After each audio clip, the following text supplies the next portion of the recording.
All right. What's up, everybody, and welcome back. The StarCraft 2 patch has dropped yesterday. There's a lot of bugs, there's a lot of madness, which means in a little bit, we're going to go in game and show you why these units are broken, as well as a bunch of other units are broken right now. And it's not because the balance is intended to do it, it's because the implementation is not correct. We'll get to that, so hang around for the end of the video, or at least the second half. First of all, let's read through the changes they've made and talk about it. They said, look, we've got the final set of balance changes, a couple of adjustments from the latest PTR package. Thanks to the community, blah, blah, blah, PR speak. Thanks for providing feedback. Yeah, yada, yada, yada. Get to the changes. They said, look, we believe Energy Recharge has found a place in Protoss builds and has been very helpful in scouting and defending in various scenarios. With a couple of small adjustments below, we feel the current set of Protoss intern changes is an overall improvement for Protoss gameplay stability in the early game compared to the previous patch. So they're saying, look, we got rid of battery overcharge. We're sticking with that. But you guys know shield batteries get full energy if they're near a nexus. You might not know that. They're half energy if you proxy an offensive shield battery to make it less of a cheese tech, more of a defensive tech. They're increasing the range. It can be placed away from a nexus to give you a bit more placement flexibility. This is your classic Balance Council Protoss change, guys, where it's something no one will notice. It is nice. It's like, it's like, you know, it's not even the cream on top of the cake. It's like the, I don't know. There's like, you know, if they write happy birthday with like a little bit of icing, it doesn't really taste like anything, but technically there's some calories in it. It is edible.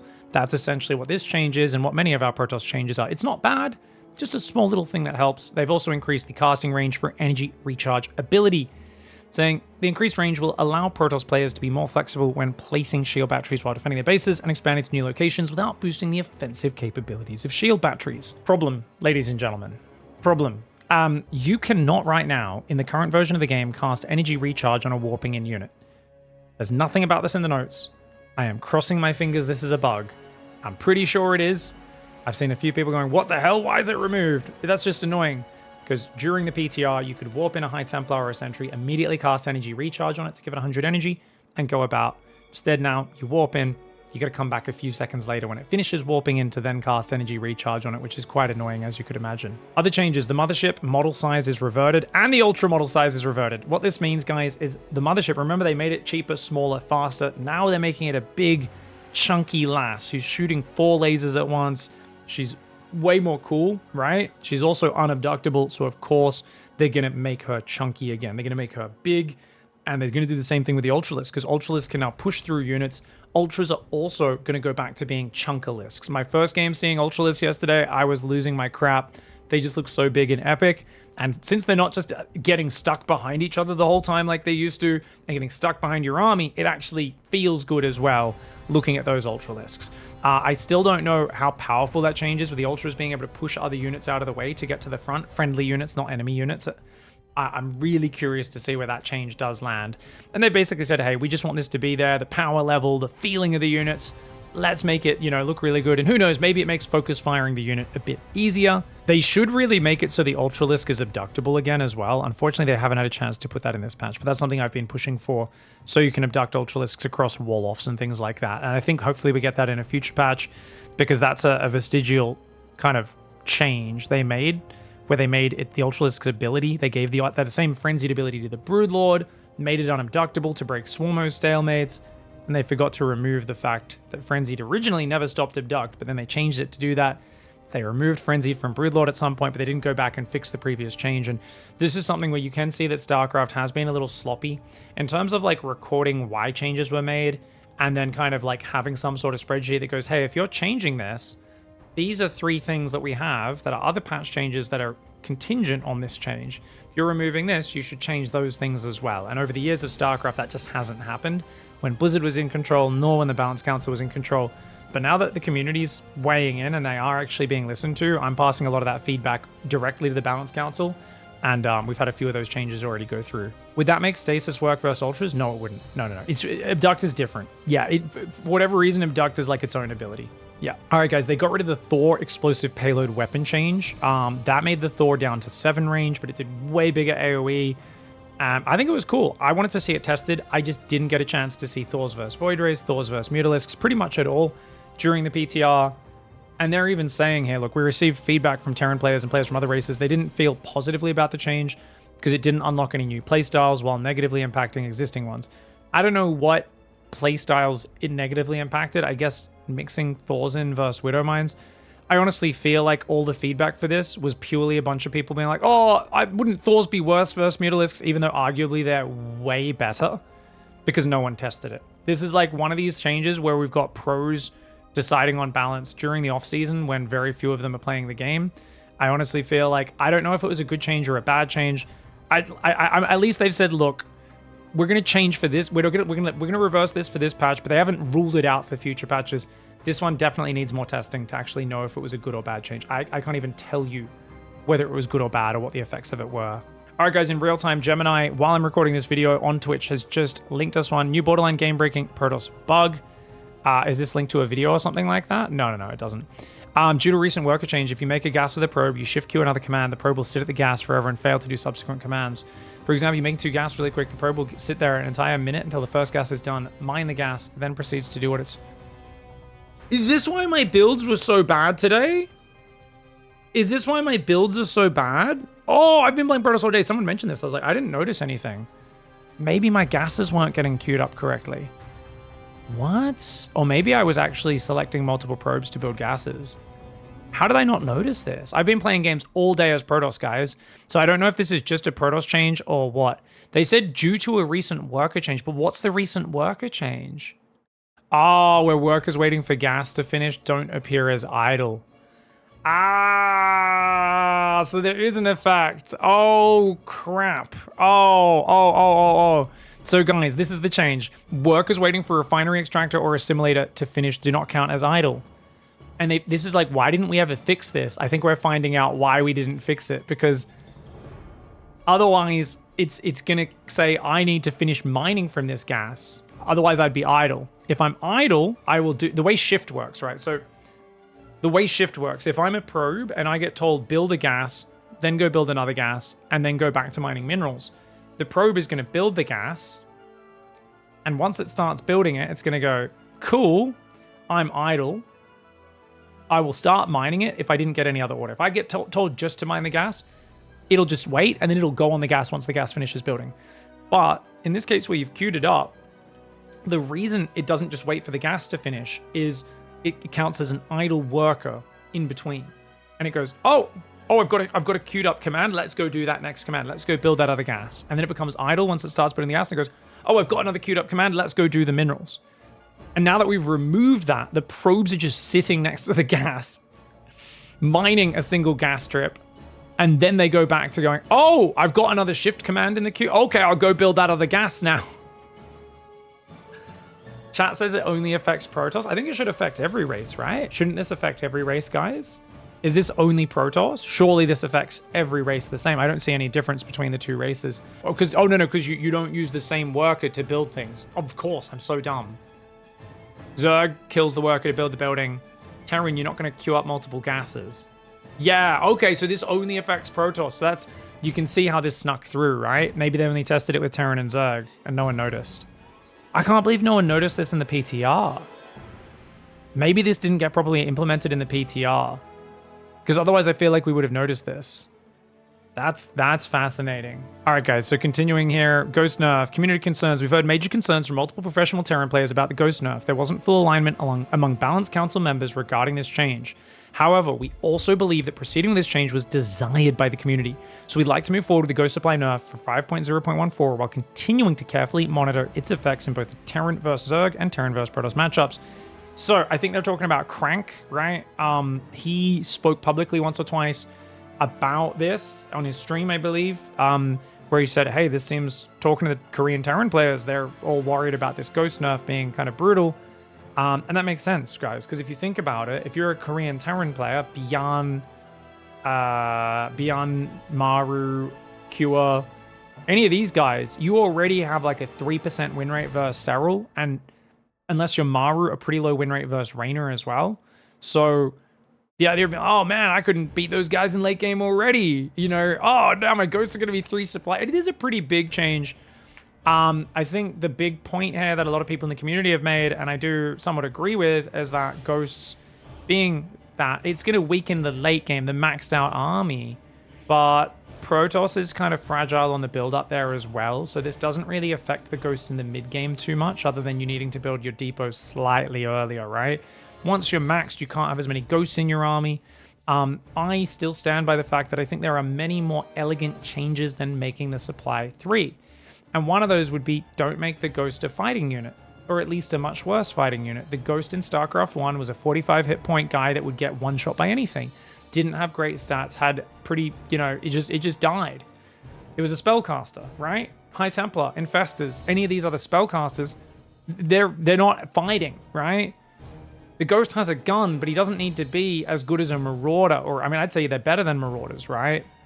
So, yeah, it was obviously, it had a 9-year stun.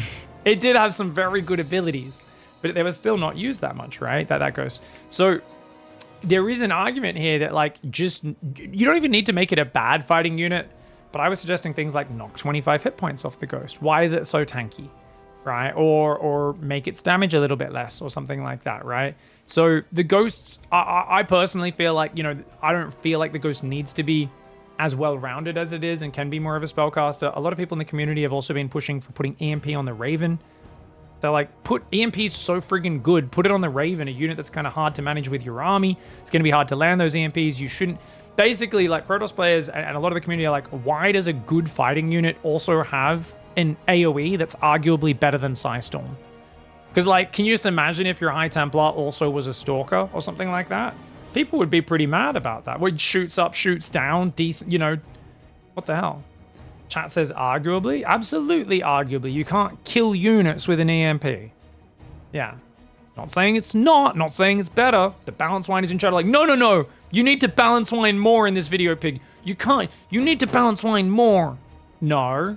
You're saying it's definitely better? It's not definitely better. See, this is never off-race Terran. Has never had Psystorm land on their Marines. I've had EMP land on my army, guys. And I've still won the fight many a time. I've never had Storm land in the middle of me friggin' bio ball that I've clumped up because I'm a noob who F2s too much. And I've lost all those Marines and I've died. I'm saying they're both incredibly good spells. Incredibly good. Super powerful. And this is the problem people have. Whenever we talk about balance, people always want to have a dick measuring contest. Like, no!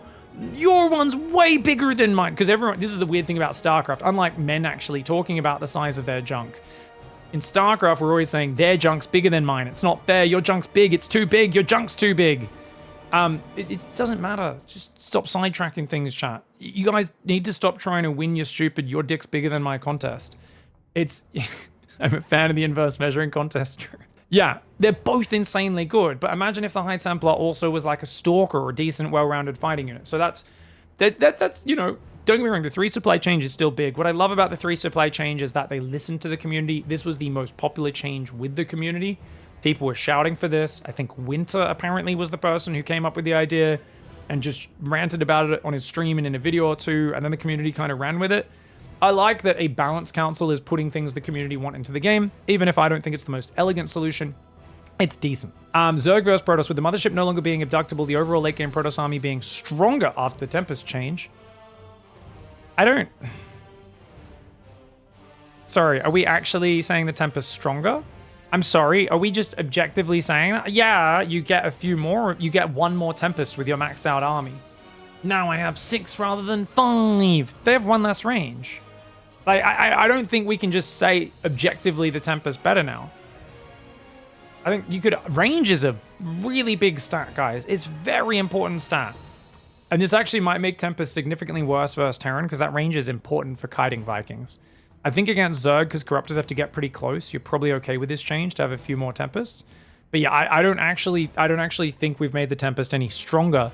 I think that the potential, that being said, the point stands. We are concerned about the potential state of the Zerg versus Protoss late game across different levels of play. I agree.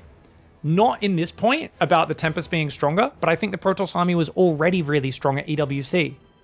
Guys, we saw Hero take Serral to game 5 of a series. He played really bad macro in his first series, got destroyed by Serral. Second series, he should have 3-1 Serral, right? If he didn't lose 6 Void Rays to a Corrosive Bile, if he didn't decide to walk on creep versus Mass Ultra with 1 Immortal in his army, which, like, there was a few classic Hero nonsensical moments which he made. And I'm not saying this means Protoss players are bad. I'm saying Hero looked really good in the late game. And that last Sight Delta game they played was one of the closest games ever. I think Serral honestly just out-controlled him, and it was nail-bitingly close. Serral traded like I think tens of thousands of resources more efficiently, and barely won that game. And that was before this Tempest change. So I don't think this Tempest change really matters too much, because I do think, you know, them being one supply less is nice, but I also think losing range is huge as well. So I would say, don't get me wrong, we still want to care about this issue, but I do disagree with this way it's been worded, saying like, oh, the Tempest is now so much stronger. Because it's like, no, Protoss was already very good in late game. The problem was getting there against cheeses like Dark, timing attack masters like Raynor, and the fact that none of them seem to know how to play late game versus Serral. No offense, I'm not saying all Protoss players are bad.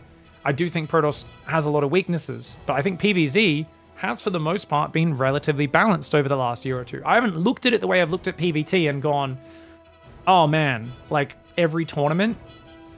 Let's think of like a Lambo ranked player. Like, what's Lambo's rank in the world right now? I think like 23. We don't have like a Lambo and a Laser, or actually Rogue's jumped up those rankings in the online scene. Wow. We don't have like Solar and Rogue beating the top Protoss players every tournament, right? It's not like Showtime, Trap, Estrella, Hero get eliminated by the Zergs that aren't the best Zergs, right? The top 3 Zergs beat them all the time, Raynor, Dark, Serral. Whereas I would say the problem we've seen in TVP is that Byun, Oliveira, and Cure annihilate a lot of these Protoss players, including the best ones like Hero, Showtime, etc., Estrella, Classic, before they get to that top 4. That's where the PvT, it's more obvious that there's a PvT issue, and has been since 5.011. I'm not saying PvZ is perfectly balanced. I would argue that Zerg is actually way stronger with mid-game timings than Protoss at certain moments, if they can hide what they're doing well enough, and as long as they have a really solid early game, right? As long as they're good enough to go toe-to-toe with the Protoss player in the early game, they don't fall behind the Oracle Adept. I think Zergs have beautiful mid-game timings. The problem you run into is Protoss have really good late game, and I think that's just the way that the matchup's been relatively balanced, but those have been the strengths. So anyway, their conclusion here is we received suggestions for experimental changes to address the matchup, but they would require extensive testing, which would significantly delay the release of this patch. Therefore, we won't put any experimental changes in. We're going to carefully monitor the state of this matchup going forward. Fair enough. I think the conclusion's fine. I just take argument with the Tempest change being a buff. All right, guys, so if we look at the full updated changelog, this just has all the changes you guys have seen in my previous videos. I'm not going to read them all out again. If you haven't already watched them, go back and watch them. Nothing else has changed here. I'll link the video down below, and you can see the previous balance patch video and all the changes that are there. I will go through and talk about my analysis of what the key things are that frustrate me or that I'm happy about. I think there's a lot of small changes that are really nice for Protoss. Colossus, Stalker. So Colossus gets a little bit more hit points, which means it's got a bit more armor, right? Because your shields die quicker because there's no armor naturally on your shields. You also usually make armor upgrades because they're cheaper than shields, and they're better for things like Zealots that are 2/3 hit points, 1/3 shields. So Colossus will be a little tankier in PvT, even though they won't regenerate as well. It's like a very slight buff. Tempest, oh, that's a nice slight buff, but it comes with a give and take. There's still a lot of horse trading going on, right? Shield battery's a little bit buffer. Energy recharge is amazing. Look, the one thing that I love, and I'm maining Protoss right now for at least the next few months, guys. I'll still be playing some Zerg and Terran, of course, mixing it up, but the energy recharge ability is so exciting and interesting to use. I never really liked batteries or battery overcharge. I don't like building static defense unless I really have a good reason to. I don't like being like, I'm just going to build a battery every game. It's not my flavor, you know? There are a lot of games I lost playing Protoss over the last year or two because I refused to build shield batteries when I probably should have just randomly built a shield battery, right? But I love the energy recharge. It's a very fun ability. It's very cool. But the shield battery overcharge being gone does weaken you against a lot of things. I would say the main advantage you get, and what we're seeing in pro play, is that scouting is ubiquitous. There are hallucinations seeing everything in PvT, sometimes even versus Zerg. Oracles also are making Protoss like immune to Zerg. They're so good. Oracle opening destroys any Zerg all in. I've had people surprise me with Link Floods today, and you know what? I go, oh no, I've only got an Oracle. And then I go, oh wait, energy recharge, that Oracle is never going to run out of energy, and it kills 400 Zerglings. So what's really cool about that is that's so much more solid than you've ever been in the early game. Downside, without a shield battery, overcharge, Twilight and Robo openings, which were already weak to Zerg all-ins, early Ling Floods, early Drone Ling Flood with the Drone Drill, early Ravager Lings or Bane Busts, those builds that aren't Stargate were already weak against those all-ins, and now they are weaker. This may end up reducing the variety of builds that we see in PvZ because everyone opens Oracle every game, which was already by far the dominant opening. That's bad for variety, it's bad for options, and whilst it's a very cool ability, that's something I've got my eye on, and I am a little bit worried about. Counter argument, what's a big problem? If you open Glaive Adepts, you can't scout afterwards very well, right? Now you make one sentry, you're spamming hallucinations out there. Personally, in my own ladder games, what I've been doing is I've been playing Oracles as an opening, but then I'm doing Sentry Immortal Archon pushes. I used to not like making sentries because you'd invest in sentries, they'd gather energy for several minutes, and your opponent has a few Ravages, and your investment's worth nothing. Now I can just make 2 or 3 sentries, pop them up full of energy while I'm getting my push ready, and those 3 sentries are maxed on energy when I push, even though I only made them not long before my push went going. So I've really been enjoying this ability off of Oracle openings, but I do think there's a bit of room to have more hallucination scouts and using sentries more often to check that you're not getting surprise muta swapped when you're doing, say, a Glaive Adept into Immortal Zealot build, something like that. I hate this change so much, guys. The Immortal is 25 minerals cheaper, but it attacks slower. My muscle memory just feels a little bit wonky with the stutter stepping. It doesn't feel like it shoots quite the same. It takes a little bit of muscle memory relearning because it shoots slow when I'm stutter stepping an Immortal back from a pack of roaches or whatever. On the other hand, I'm not going to be up in arms overall about this one change, but it is a power down for Protoss. The Immortal is a little bit worse as a unit, and that is sucky, right? Immortal's not the most important unit versus Terran. This is more of a change targeted versus Zerg, which is why I'm a bit more okay with it, but it is still a bit frustrating. Now, the Disruptor, this is another one which I have mixed feelings about, guys. The Purification Nova radius is back to the OG Disruptor radius. The Nova actually hits things again. Even Clem can't dodge it every time, which is great. Problem, it does no damage. Doesn't one-shot Marauders, Roaches, or Ravagers. Don't get me wrong, they did lower the Lurker hit points by 10, so it still gets 2-shot by Disruptors, but the first Disruptor shot doesn't leave it as vulnerable to getting finished off by other units. It's still at 90 hit points left rather than it used to have 55. And in general, it just feels like against tanks, mech, don't one-shot Marauders, so a lot of time you hit Marauders and then they can go away and heal and come back later. Against Roaches and Ravages especially, I'd say I still think this radius is so much bigger than I ever realized. I've played a lot with Disruptors over the last few weeks. The radius, I'd only realize now how bad losing that was. And the fact that we have this back is the most important thing because the Disruptor actually is very hard to dodge now. And that's really important. It does, overall, getting this back, I would trade these other things for. But we have to be honest and say, Disruptor's still 4 supply, which is kind of insane for its power as a unit. I think it should be a 3 supply unit, 100%. I think it's crazy that it's 4 supply. And it's severely weakened against Zerg. So you've got reduced damage. It's crap versus Roaches and Ravagers, the units that it used to be. So it still helps against Hydras and things and Banes. But yeah, it's just a bit of a bummer. So that's definitely something that is a little bit interesting. And I don't know. I just feel like, do we really need to keep the Disruptors so nerfed? And I think the Balance Council has generally been a little bit stubborn about Broodlord. They want to keep nerfed. Disruptor, they want to keep nerfed. And these sort of things. I'm starting to realize more and more that, I hate to harp on about it, but if we did somehow find a way to stop us just rushing to 3 bases every game, whether that's a lowered worker count start, whether that's, what are some of the other suggestions we had? More expensive bases, workers build a bit slower, work bases take a bit longer to build, whatever it is, because we're rushing to the 3, 4, 5 base stage so quickly, and the early game is just gone in the blink of an eye. The mid game is very quick as well in Legacy of the Void. You see these like late game units become frustrating and become too powerful. Oh, we gotta nerf Tempest, we gotta nerf Disruptors, we have to nerf the Broodlord, the Lurker, the Ghost is too problematic. I would argue that a lot of these things aren't necessarily that big a problem unless you're on 5, 6 bases, you know, so quickly that you're constantly getting into these late game maxed out positions where you're optimizing your armies, and that's where these problems show themselves. So if it's a little bit harder to get to those frustrating mechanics, suddenly they aren't as frustrating, your opponent earned that frustrating powerful thing, heck yeah. Because it feels like it's too easy to get up the tech tree right now, because like you just kind of take all your tech at once as you're maxing out on 4 bases, 5 bases, right? The tech comes in and people go, oh, we gotta nerf this, we gotta nerf that. And the danger I'm seeing from a kind of top-down design level is, are you gonna nerf all the good, cool shit out of StarCraft? Balance concerns aside, if we nerf too much cool shit, what game are you left with? I think StarCraft's joy comes from frustrating mechanics and doing those frustrating mechanics to your opponent. It's also what makes the game so frustrating. It's a very fast-paced game, but that's a discussion for another day. Just wanted to touch on it here because the context of what I've been investigating the last week or two, and I will keep testing all those things to see if there's other ways to approach it, I really feel like we could maybe just slap balance back to late 2022 balance, revert every change since then, and actually do something like change the work account, and it would fix a lot of problems. But that's my own personal opinion. I still have a lot of research to do, and I'll show you guys as I discover all that stuff on what we find out and what I conclude over the coming weeks once I kind of really deep dive, explore all that stuff. Mothership, cost increase from 300 to 300 to 400, 400. Yep, shoots a lot more, immune to abduct, all that cool stuff. This is the big one that I campaigned for, guys. When the patch came out, they did not have this change in, and I raged about it. And this was a big thing where I said, if you're removing shield battery overcharge, don't you dare leave this garbage reacted Cyclone in the game. Some people are mad at me. They've said mech isn't playable now. I actually think mech's probably more playable than ever.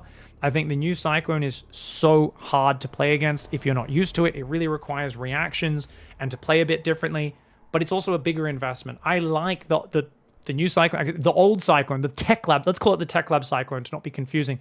I think the Tech Lab Cyclone's good. A lot of players have been excited, while some are obviously frustrated that they lost their recent toy.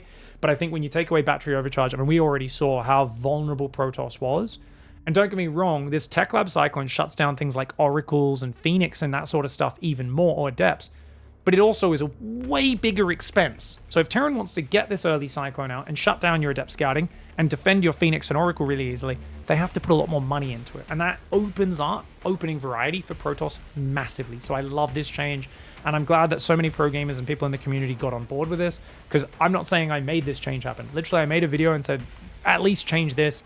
And I've obviously, you know, I don't know if I was the first person, maybe other people were already talking about it, but the fact that there was enough community for support for that, as well as pro gamer support, at least outside of the Terran circle. I don't know about the Terran players, but they must have agreed. I think, you know, Clem seemed pretty open to it, and a few of the other players when this was being discussed. So that's actually a really good change in my opinion. Damage now cancels the salvage process. Yep. All this stuff's just, you guys have seen it, guys. Nothing crazy. They're keeping the queen change. Another change that I have my knickers in a bit of a knot about is the Spore Crawler change, guys. 15 to 20 damage is insane. I had a guy in my Twitch chat earlier saying, but they lost 100 hit points. Spore's so much worse now. This is a 33% damage increase. 15 to 20, that's +5, plus 1/3 damage. This is staggering. Now, the bonus versus biological has gone down to compensate, so it still does the same versus Zerg units, because, you know, spores are much better versus Zerg than they are versus other races. If you didn't know that, they are, because Zerg has such limited anti-air, and otherwise it's just a Mutalisk fest every game, which is not fun. Muta versus Muta sucks. One of the worst mirror matchups. I hate it. Don't mind it once in a blue moon, but it's every game. I really don't like it. So this just makes Oracle 60 shields. Used to take 4 shots, now it takes 3. Medevac used to take 8 shots to kill, or sorry, like 9 or 10, sorry, 11 shots or something, 12. It used to take 12 shots, now it takes 8 shots to kill a Medevac. There's like a lot of changes. This is really big. The spores are much better. You could argue this is fine. Zerg has bad anti-air. The queens are becoming more expensive. But definitely I know a lot of Protoss players are worried about this. Already I've noticed like Max and the top Zergs are much more zipping between the hatcheries, looking to snipe off drones that are rallying, picking off drones that are on a gas where the Spore Crawler isn't quite covering it, and doing stasis traps behind mineral lines, which is something I'm using a lot because that's a bit more of a low APM friendly way to use the Oracle Harass, especially with the energy recharge, which allows you to spam out the stasis traps. Normally you can't use stasis that often because it's so expensive. With energy recharge, you can spam stasis traps like no tomorrow. Right now it feels okay to me in my own games, but I'm still waiting to see a lot of pro games before I really have confirmation on this because, like I said, we haven't seen that many Zerg players, mostly Shin and a few games of Dark. We need to see Cyril, Raynor, Lambo, Rogue, all the rest of the top Zergs play more games to really understand the impact of this. They also changed the name, guys. Lunge ability, previously called Dash, increases move speed. Wait, did they get rid of the name? Oh, no, there it is. Nanomuscular Swell. Yeah, this is hilarious, guys. I wanted to call it Thrust or Hump or something like that, or Fart. They're calling it Nanomuscular Swell. Honestly, that gives me a bit of swelling. It gets me a bit excited. What I don't like about this ability is it's currently in the game where you need to point and click to cast it. I wish it was just a stim. Tell your units to move somewhere, press it, and it just makes them move faster. It's a very short ability, guys. It basically is only 0.7 seconds, but it doubles their movement speed. I actually played a guy today, a Chinese pro gamer, had a crazy game, and he actually was dodging storms with this. Not really dodging, but minimizing the damage he was taking, just launching Hydras on top of Exposed High Templar. it's kind of frustrating when they catch you out, but it's a hive tech ability. Takes forever to upgrade. I really don't think this is a problem. I think it's just like a cool little niche upgrade that's added on the Hydras to make them a little bit better at hive tech. All right, that's about it, guys, in these changes. Now let's talk about how they're all broken. Let's talk about how all the changes are broken. Let's go. All right, guys, so we've been writing a list today. So the first thing that we found here, or basically people found, is that the Mothership Cloak isn't consistent against lurkers. And I gotta say, this is one of the more confusing ones. But if you take a look, check it out.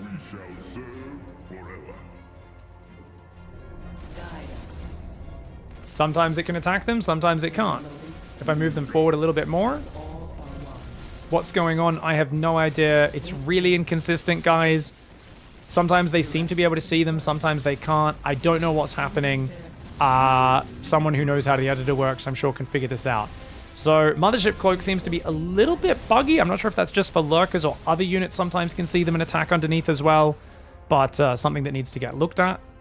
Next one, guys. Revelation is meant to be a 9 range spell, but it has 12 range. So you can see, you might not notice this. Normally you have to get to about here to cast that spell. Now you can cast it from 3 range extra. For whatever reason, Revelation got 3 extra range. It's not in the patch notes. It's clearly an accident. Hopefully they fix that as quickly as possible. All right, guys. So the Cyclone. Normally the Cyclone locks on for a bunch of seconds. I believe it's something like 14 seconds, I want to say. And it's meant to shoot 20 missiles in that time. Somehow, in fixing the range bug so that it doesn't break its leash. For those who don't know, on the PTR, if you locked on at 9 range, it would break. But you can see the actual range is meant to be 15. Very long range on this Cyclone. That's the way it's meant to work. It's a very expensive unit, right? But what they've done is in fixing that range, somehow now it does extra missiles. So it has effectively 25 missiles during that 14-second duration rather than 20. It's a 25% damage increase that is completely bugged. And that's why ladder is a problem. It's meant to do 400 damage without mag field, guys. You're going to notice this is going to do 350 shields and 150 more, leaving the mothership on 200. And that is because it's doing 500 damage rather than 400. You can see there, 200 hit points. Actually, am I blocking that? I'm not. I'm in the bottom right. That's good. Sorry, just checking the position there on my camera. So essentially, the Cyclone is bugged. If you're playing Protoss especially, there's going to be a lot of people spamming Cyclones right now and abusing this while it's broken. It is insanely high damage. Especially if people one-base Cyclone, make sure you guys just go something that can swarm over and kill them really, really quickly. I heard the DPS is the same. The duration of lock-on is extended. We can test that. All right, guys, we're going to lock on here at 10 seconds, and we're going to test, is it actually still the 14-second duration? So let's lock on. We locked on at 10 seconds. Wait, don't chase, don't chase. So there's 10 seconds, so this should stop at about 24 seconds. Let's check it out. Yeah, right on. That was exactly 14 seconds, so no Terran boy. We just double-checked that. 100% the DPS is increased, and I can tell you from my own games, the first time my Phoenix flew down to intercept and pick up 3 Cyclones, and 2 of them died before they picked up a single Cyclone, I immediately was like, that is not right. I've played thousands of games with this old Tech Lab Cyclone. That it's not meant to do that. I was like, no way, that's not right. I immediately knew in game, and thankfully Jason told us that yeah, it was indeed broken. And last but not least, guys, you cannot right now use energy recharge on a unit that's warping in, which is just annoying. It's clearly a mistake. That's not meant to be the case. You should be able to do it. We could do it in the PTR. So hopefully they fix that as well. Because not being able to instantly warp in a unit and then energy recharge, having to come back 4 seconds later, it's just one of those annoying extra things you have to do. So hopefully that gets fixed as well. Before I forget, we've also got a very low quality clip here from someone who found that the ledges on Amygdala are a bit buggy, where you'll see the unit kind of bugs out a little bit when you click it to the high ground, rather than going around like it should. But not only that, it also can sometimes jump up and down, and sometimes it can't. You can see it just did like a friggin' 400-meter jump. Now he's telling it to go down. It won't go down until he keeps clicking, and then he gets the angle just right, and the Reaper will jump down. So we've got really inconsistent ledges. He jumps down the ledge there, but he can't jump back up. And so you can see this map has a whole bunch of things there. They have actually put in the most up-to-date versions of the maps as far as I can tell. But obviously, once it's on ladder, so many people are playing. We're so quickly finding out new bugs. This is nothing unusual, and I don't think this is super game-breaking. So this is a small issue. Honestly, I thought these changes were kind of not too bad. And the reason is, even though the Cyclone change is infuriating, because the new Cyclone, this Tech Lab Cyclone, is already a very high damage, brutal unit to play against that requires very specific responses. Having 25% extra damage is insane. Like, its damage is off the charts, guys. Because remember, when it's got mag field now, 600 damage is what it does versus every unit. Plus 25%. Guess what? That's 750 damage over 14 seconds. So a single Cyclone can kill an Ultralisk with a lock on in like 11 seconds? Maybe 10? 10 or 11 seconds, which is insane, right? So playing against these Cyclones is a big problem. What I'm actually saying, though, is I'm actually not that upset about this, because yesterday, when the patch first dropped, it was a complete mess. There was only 6 new maps. There weren't the other maps in there, which I guess I haven't talked about that in this video yet, have I? So let's show you guys. For those who don't know, we have a bunch of old maps in here that are now in. But none of these maps were originally in. It was just 6 new maps. The Lurker change wasn't in. The Cyclone bugs weren't fixed. So they kind of went live yesterday with an old version of the friggin' patch, of the PTR. And we were all like, oh, Blizzard, what are you doing, guys? But they actually fixed it within like 2 hours, I believe. And they got the live version. We also found out that Neon Violet Square, King's Cove, and Abyssal Reef, maps from like 7 years ago, 3 of them, all 6 to 8 years ago. Really, I think Neon Violet might be the most recent from like 2018. These maps are big, giant, old maps. They are a little bit turtley, so it's going to be interesting to see how they're played. Abyssal has brutal choke points and ledges on it as well. This is going to be fascinating to see, like, how the hell does this go on these maps? But they actually fixed a lot of those bugs very quickly, so I'm hoping that they can fix these other bugs that we've just come across, right? If they can fix this within a few days, honestly, at this point, I mean, Dad's gone to the store, Blizzard Dad, to pick up a pack of cigarettes the other day, or should I say 10 years ago, and never came back. If they do that, the Blizzard intern, I take my hat off to you. Thank you very much. Overall, I'd say I feel pretty positive about this patch. I think I've covered the things I still have reservations about. I am very excited to play. Having new maps is amazing, and playing the old maps has also given me a hit of nostalgia at the same time. So I'm really excited for this patch. I'm already playing a lot of the ladder. I've had so many crazy games. This shakeup that happens at the start of a season is the best time to play StarCraft. Everyone's doing random things. No one's builds are tight. Even though they could just be doing the same builds from the last patch for the most part, people just get experimental on a new patch on new maps, and they just do different things, and the game gets crazy and fun. So if you guys aren't already on the ladder, get on ladder, play games. The next few weeks is going to be the most fun time to play StarCraft, and it's going to be a nice re-entry point as well, especially if you remember maps like Abyssal Reef, which is just beautiful. All right, on that note, that about wraps it up. Get on there, enjoy the new patch, guys. Let me know if you're frustrated at what you feel. I know some people think there's an overall power drop for Protoss still, if you look at the patch changes as a totality. I guess my final note on that would be, it all comes down to energy recharge. At the pro meta, if energy recharge just gives Protoss such a good boost in their opening with hallucination scouts, oracles getting endless energy, High Templar in the mid game, we might just see Protoss is just fantastic because their early game is so much better now. That might be a thing. There's also another reality where the lack of shield battery overcharge, people pressuring them, and them just having to deal with worse immortals, worse disruptors, arguably a worse Tempest, even though the patch notes say it's better, could actually hurt Protoss. The one thing which I feel like holds back my joy about this patch, because even though I love energy recharge so much, is the fact that I really wanted to see like a very clear move in the strength of Protoss getting stronger versus Terran especially, and maybe potentially a little stronger in general as well. And I don't know if that's 100% happened, with the 3 supply ghost change, in my opinion, affecting TVZ far more than TVP. Disruptor still being nerfed, Tempest being nerfed a little bit. I think they're trying to target PVZ with that, but it actually affects Terran a little bit more. I think this is one of those patches where we go, these are cool changes, but I still don't know if 5.0.11 has been rectified. The old patch, the poo-poo patch as I call it, the patch where they buffed the Liberator, nerfed the Disruptor, buffed a few other Terran things, and then the follow-up patch where they added the Cyclone change. That's the other thing. It's not just energy recharge, but it's also the Cyclone change. How those two things interact in early game TVP is going to be fascinating to watch for the next few weeks. So we'll see what happens.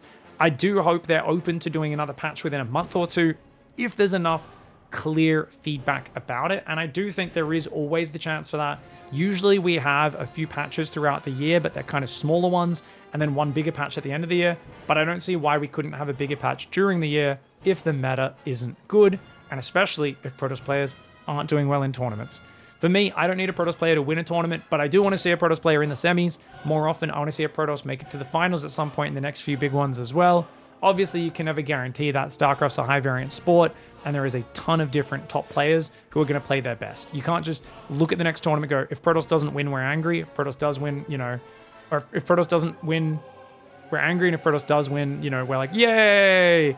You can't simplify it that much. Anyway, I've yapped on enough. Let me know your thoughts in the comments. We'll see you next time. Goodbye and good night. Thanks for watching, everyone. See ya.